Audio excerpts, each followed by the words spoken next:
All right, Larry Krueger here from the Pig in a Pickle Krug Show, wishing everybody a happy Thanksgiving. And let's do a little 49er preview. And of course, Pig in a Pickle, 2 locations, Emeryville and Corte Madera. They're open 7 days a week in both spots from 11 a.m. till 8 p.m. or until they run out. Pig in a Pickle, the best barbecue in all of Northern California. And we're also brought to you by Mojo Fantasy. Man, I am loving Mojo Fantasy. Check that link in the description and make sure you type in the promo code KRUG, K-R-U-E-G, and they'll match you up to your first $100 deposited. And everybody who enters into the mojofantasy.com Krug Show and types in Krug Show will automatically be entered into a chance to win a Bosa or a Purdy jersey, which we're giving away in the postgame tonight after Niners-Hawks. All right, let's talk a little bit about 49ers-Hawks. Niners on the road, trying to keep it rolling. The main advantage the 49ers have had in the last 3 games against Seattle is the Niner D-line has beaten the Seattle O-line. The Niners have gotten 61 pressures, I believe, in the last 3 games against Seattle, and that has been the number one factor, and I think that's going to be the number one factor again tonight. I think the 49er D-line, led by Chase Young, Nick Bosa, off the edges, is going to be too much for Seattle's offensive line to deal with. Now, one of the things that I don't think is a coincidence is that since Chase Young has shown up, Eric Armstead inside has just been a beast. The bottom line is you can't combo block everybody. So some of these guys are getting one-on-ones. If you're worried about Bosa, if you're worried about Chase Young, you got to leave Hargrave one-on-one. You got to leave Armstead one-on-one. And Armstead in this last game absolutely kicked ass. He was absolutely incredible. So to me, that's where the Niners' big advantage is on defense. I'm also really eager tonight to see Jair Brown making his first start at strong safety in place of Talanoa Hufanga. If you missed it, Hufanga done for the year. That's right, Hufanga's done for the year with an ACL tear. He'll be back for training camp, but they're going to have to roll the rest of the way with Jair Brown, and the Niners have confidence in Brown, and well, they should, because he looked amazing against Tampa Bay last week with an interception that sealed the victory, and 3 passes defensed, 5 tackles. I mean, he was flying all over the place. He knows he's going to be targeted tonight, and he's expecting to be targeted, and I think he's up for the effort. I think he's up for the challenge.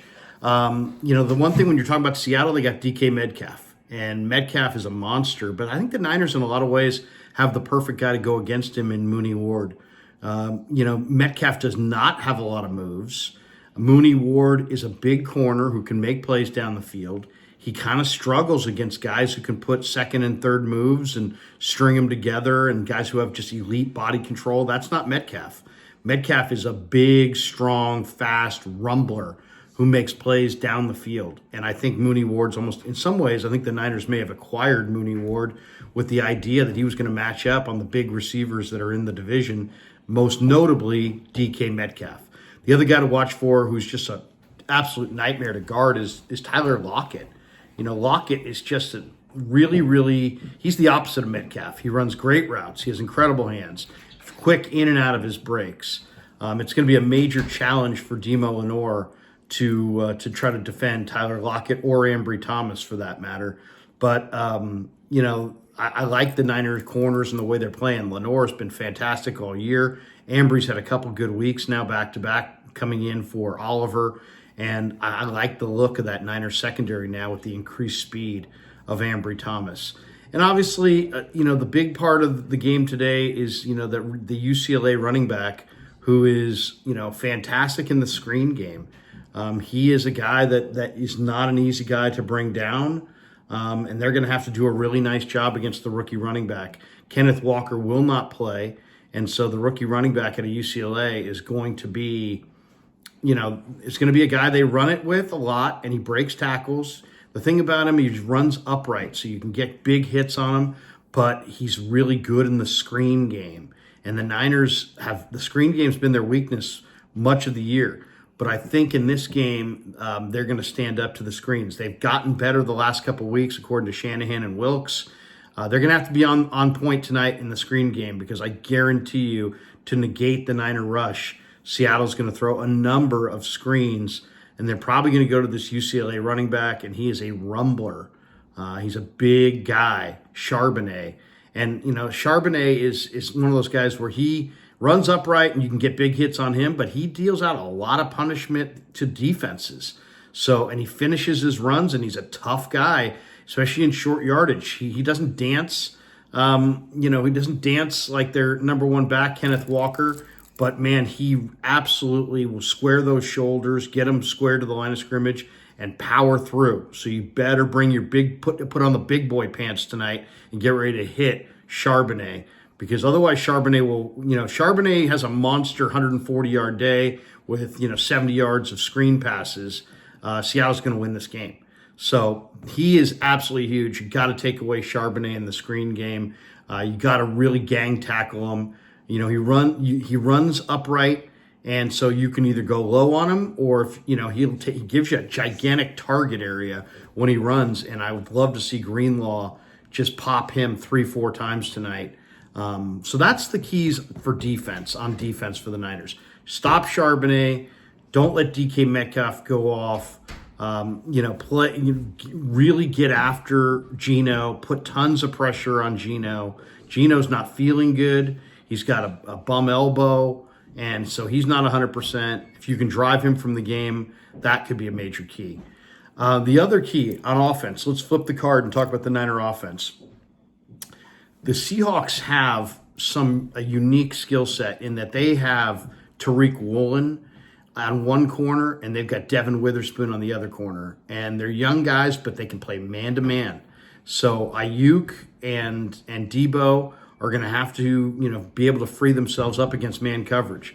I would love to see Shanahan use Debo on a bunch of, end arounds, quick hitches, slants, anything that can get maybe in the backfield as a runner. I'd love to see them get Debo involved. He's a primetime player, and this is a primetime game. Also, McCaffrey, throw him the ball out of the backfield and isolate these linebackers in space. The one thing Seattle's linebackers don't do well is they don't cover.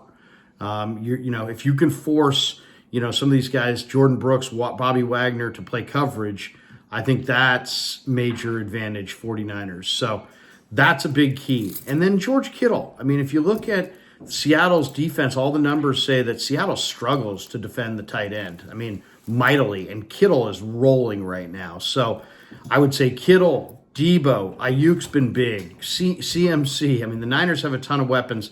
The real key on offense, of course, is take care of the football. Now, the big question coming into tonight's game is the offensive line. Who's going to start? I expect Aaron Banks to start at left guard and John Feliciano to start over at right guard. And to be honest, guys, that might be the 49ers' best line left to right. Williams at left tackle, Banks at left guard, Brendel at center, Feliciano at right guard, Colton McKivitz at right tackle. That is their best five-man alignment right now that they can come up with. And so, that might actually, this concern about the line tonight you may see the 49ers for the first time all year put their best offensive line on the field. So the other big thing is turnovers. You can't turn it over. It's going to be huge that the Niners take care of the football and not turn it over. If Brock Purdy plays a clean game, shows patience, they establish the run, and I think, this could be a very big 49er win. I'm going to say 49ers win this thing 35-24. They get an 11-point win on the road in Seattle, and then it is on to Philly and the Niners date with Sirianni and the boys. So happy Thanksgiving to everybody. Thanks to Pig and a Pickle for being the title sponsor of the Krug Show. And thanks to Mojo Fantasy for sponsoring this video. Everybody sign up. Click that link in the description for Mojo Fantasy. Type in the promo code Krug. And just doing that, you'll automatically be entered into a drawing to win a Bosa or a Purdy jersey. We're giving away both tonight in the postgame. Join us. We'll be live on remote doing the postgame from our Thanksgiving site. Me, Kev, JD, Baller, Danny, Rye, everybody will be in the house, and we want to hear from you as well. So thanks to everybody. Happy Thanksgiving. If you're out on the roads, drive safely, and go Niners.